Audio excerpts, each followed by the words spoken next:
Today, GitHub disclosed an internal repository breach.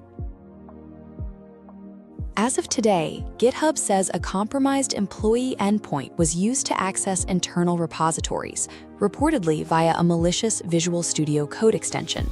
A group calling itself Team Pcup claims approximately 3,800 private repositories.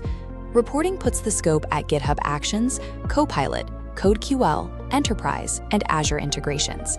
A ransom demand was made. The group says they will sell the data or leak it if a buyer does not materialize.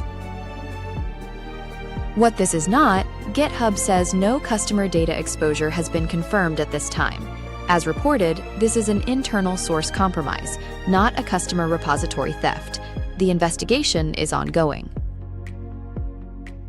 The simplest attack still works. One unsigned extension, one trusted developer, one employee endpoint. GitHub could not catch this, and they own the platform. If you installed a Visual Studio Code extension this week, check the publisher's signature before opening any new project.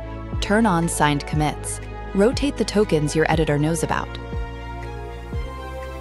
More from GitHub in the days ahead. Stay sharp. Visit sutando.ai.